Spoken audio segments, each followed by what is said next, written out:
Welcome back to BetRacingNation here on Sports Tonight Live, the final part.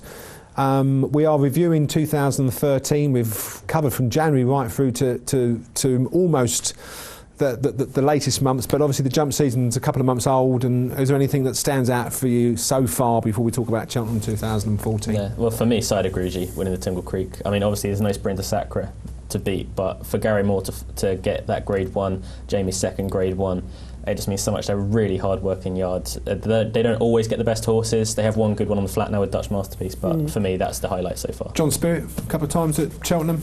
Yeah, it's not for Catherine, maybe more. No, in the last couple of months, Billy? Yeah, I'm struggling to think. I've got a couple of all-weather handicappers that I like. Maybe we'll talk about them if we have enough time left at the show. Cider Grugy, I mean, obviously it's great for Gary Moore, and I was actually on the train home, and the train stopped at the racecourse on the way home, and I just missed the Tingle Creek. So. Free ticket. I like so far jump season for you. I just think it's been a fantastic affair, and I think it's also been quite good to see Paul Nicholls in rude health. You know, so many people at the start of the season had written him off with any chance of the Trainers' Championship. I think the odds you could have got 5-1 about him winning it. Are we still happy though that the big guns don't take on? I mean, we're going to see in the next couple of months these big guns take on each other, but they do avoid each other. I think it builds up the drama and the tension. Like for that one day, let's get that colossal fight. I mean, apparently we're going to see Cider Grugy and Sprinter Sacre clash on and Victor Chandler at Ascot. We're going to see how Connor and Hurricane fly as well. We're going to see. But Gary Moore made the point, didn't he, that he said he would much rather wait for that race where coming second in that race, so even if he takes a defeatist attitude and comes second to a fantastic horse, is worth more than winning the race at Kempton. So you've got to do the right thing by your owners as well. On this, I mean, you've got to bear in mind that it's not for us to say, they should run every week. You know, you look at Long Run when he took on Corte Star, and that it took so much out of him, that first one at Haydog, that they blamed the whole bad season on that. You can't, you know, if Cider Grugy takes on Sprinter Sacre now, he might have a really, really hard race. And he might just do him for the season. You know, you've got to respect the owners and trainers. Yeah. Absolutely. Well, let's look forward to what is the major festival of the jump season, which is undoubtedly Festival Cheltenham. of the year, we'll call it. Festival of the year, you can call it that. The flat people watch this might view it differently. Obviously, we have now we done one of these Cheltenham previews right at the start back in August, and obviously things are up in the air now. Do you think much has changed in terms of the big races? I mean, let's talk about the Supreme Novices Hurdle. I mean, obviously the Liquidator heads that one up. I mean, we were touching this very briefly, but would you be having a bet in this race? No, the only bet I'd be having is I like the Liquidator, but target's not certain. We're never sure on these sort of things. 8-1 to win any race, I was looking at today, quoted to win any race at Cheltenham. I think a bet like that, if you are keen to dive in on a race like this where a couple of horses could have multiple targets, it's worth looking at, and that's the horse I've been visually most impressed with out of that particular selection. The only one, I know that you said this is probably the 17th most important race, but the only reason why I mentioned the Neptune is I still think that Ballyalton, and again he maybe ended up in one or two other races, I think Ballyalton has proved already what a good horse is going to be, and if Briery Hill takes his place against him, that's pretty good race. Just one I'd like to mention in that is beat that of Nicky Henderson's. I saw him at Ascot first time at the season, and he looks so backwards. He just looked like a big baby, and he won really impressively. I'd like to see where the West Wizard is on some of these. West Wizard, before even running, was cut by one certain bookmaker into 6-1 before that terrible run. Right. And you know, it just goes to show you've got to be so careful. You have. I mean, that's been the last few minutes that we've got speaking on the two big races, the Stan James Champion Hurdle, which obviously the new one has been cut into some firms as we speak to 3-1.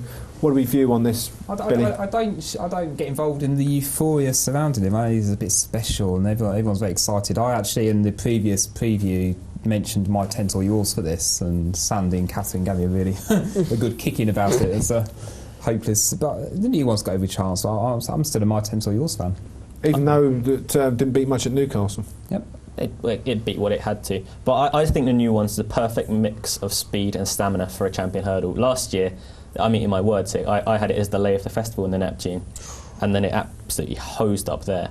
But I think new one is perfect for a champion hurdle. And you like jet ski?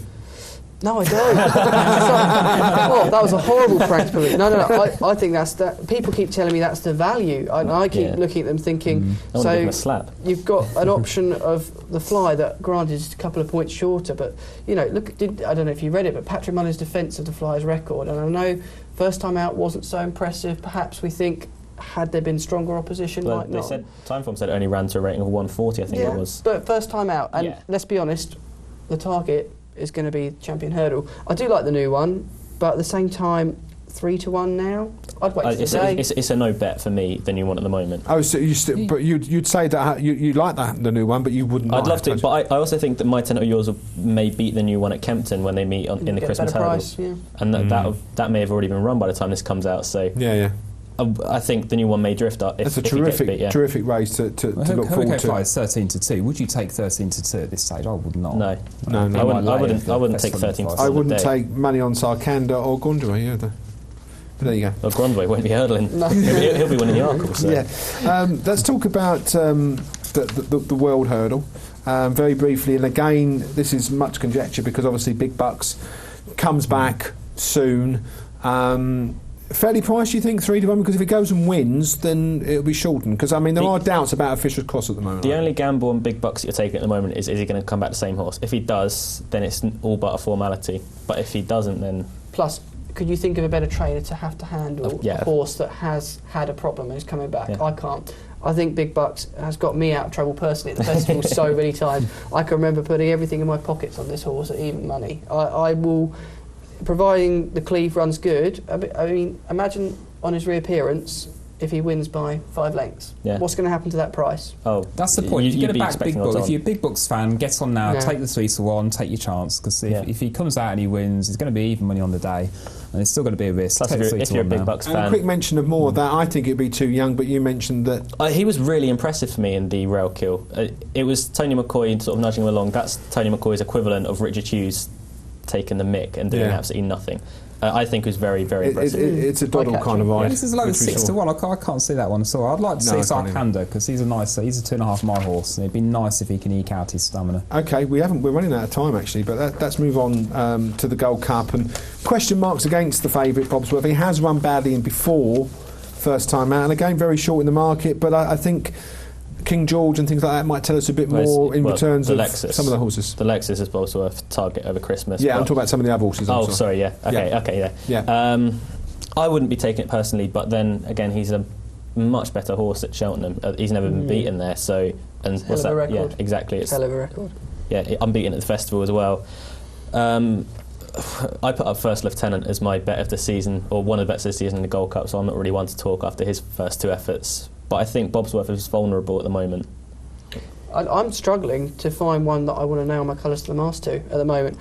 Conti, maybe? I've already backed one in this, and it's Katenko after his Hennessy run. Okay, Benny, very quickly, because I'm going to get one word in a moment for your best bet. This should be the best bet of the festival. It isn't, to be honest. The Gold Cup is often the disappointing race for me. I wouldn't give up on First Lieutenant. I'm a big Dinast fan, but whether he'll run in this, I don't know.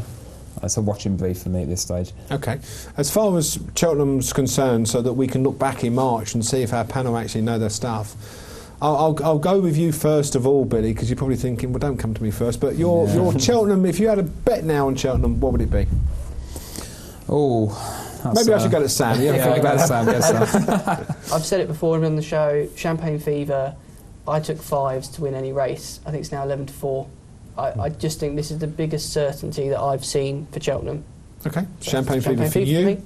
I've already backed Katenko in the Gold Cup, but best bet would be Grondway to win the Arkle. He'll get a blistering pace and he'll absolutely love it. He jumps fantastically. Anyone that says he doesn't is an absolute moron.